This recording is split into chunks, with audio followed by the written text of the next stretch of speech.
Hi, I'm Michael. Welcome to Tamenuri studio. I wanted to show you something exciting today because yesterday I received a parcel, Royal Mail from UK, from the man whose work I was watching for several months at least. I've seen his pen on Stevens Brown channel, and I was fascinated because of several different factors. And I started watching what the guy is doing. It was quite fascinating. I talked to some other people who do more or less the same stuff, but no one was as advanced as him or had as exciting approach to this. I'm talking about William Shakour, and I'm talking about the biggest pen I will ever lacquer probably. It's 3D printed pen. It's huge. I will show it in comparison with Ranga. This Ranga is more or less the size of Namiki. It's wet because it was cleaned. It's more or less the size of Namiki Emperor.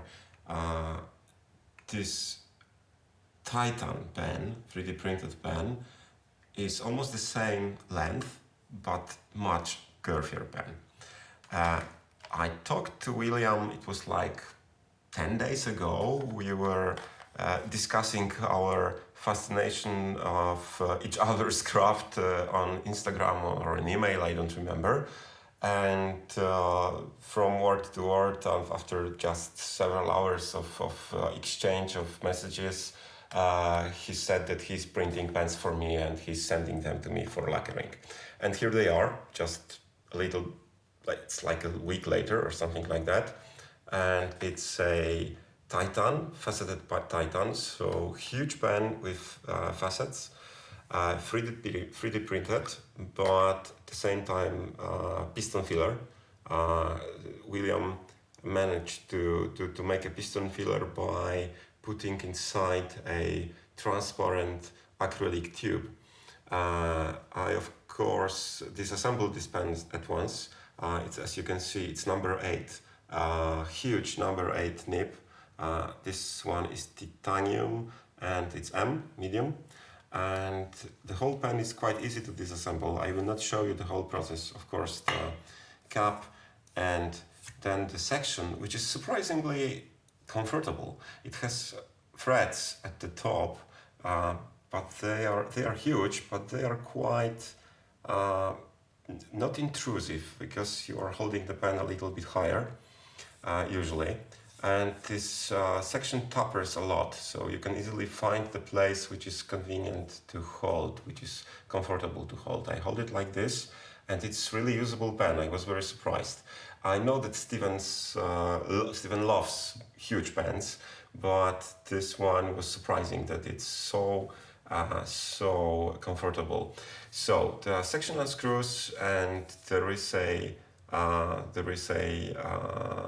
O-ring, or 2 O-rings actually here, which seal inside this transparent tube in the barrel.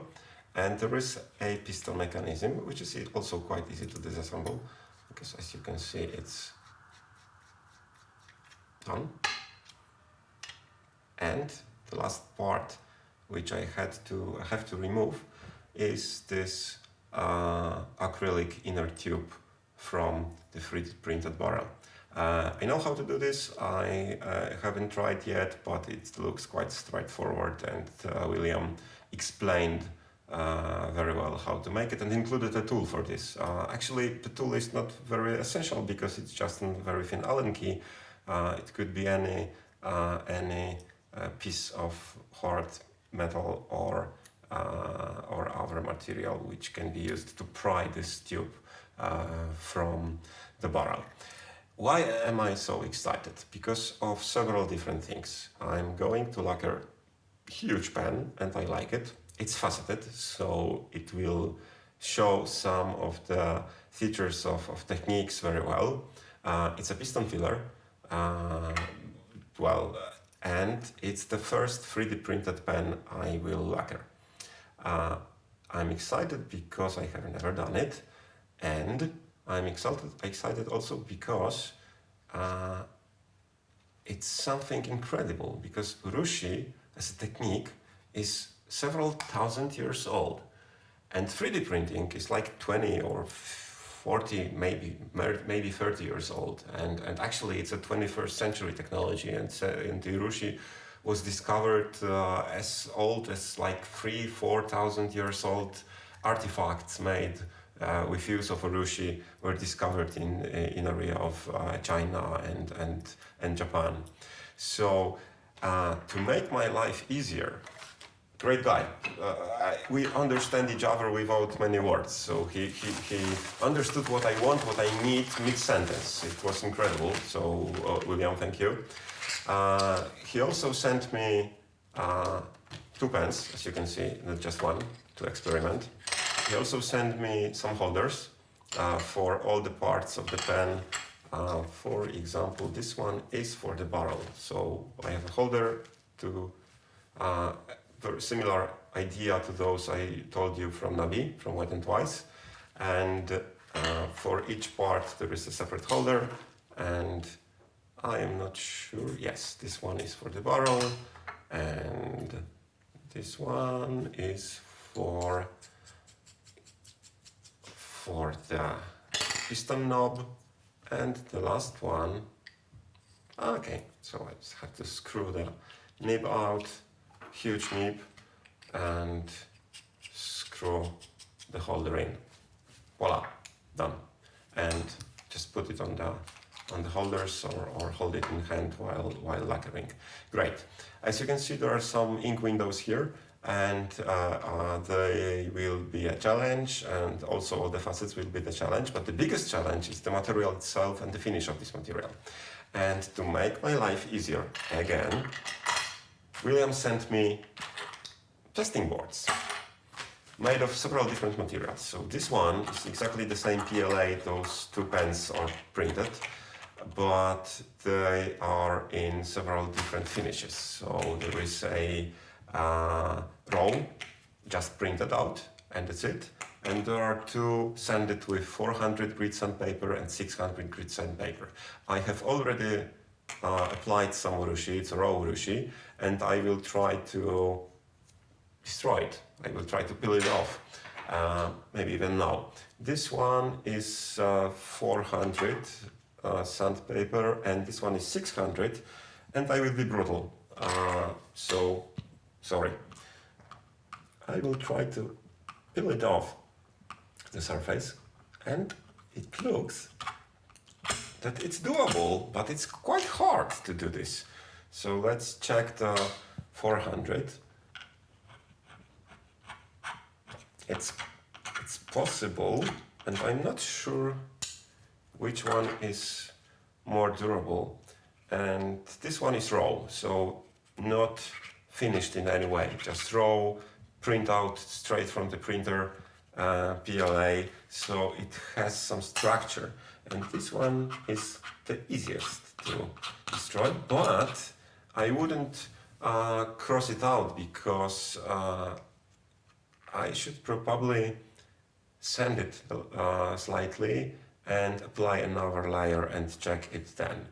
But the durability of those 2 are quite okay. It's quite fresh Urushi. It was applied yesterday and cured in 78–80% humidity. So I think I'm optimistic. I will perform some more tests with some different Urushi. I will probably try to apply different humidity levels. And another material which is this one is resin. Sorry, it was resin. This one is PLA. So it's a raw PLA, and it's possible to scratch it, but it does not peel off. You can scratch Urushi on ebonite too, but it does not peel off easily. This one, more or less the same, and 400 more or less the same, but still does not peel off in flakes, and that's what I'm after. So actually, it does not matter how smooth it is. Maybe in area from up to 600 grit, so probably even 200 would be okay.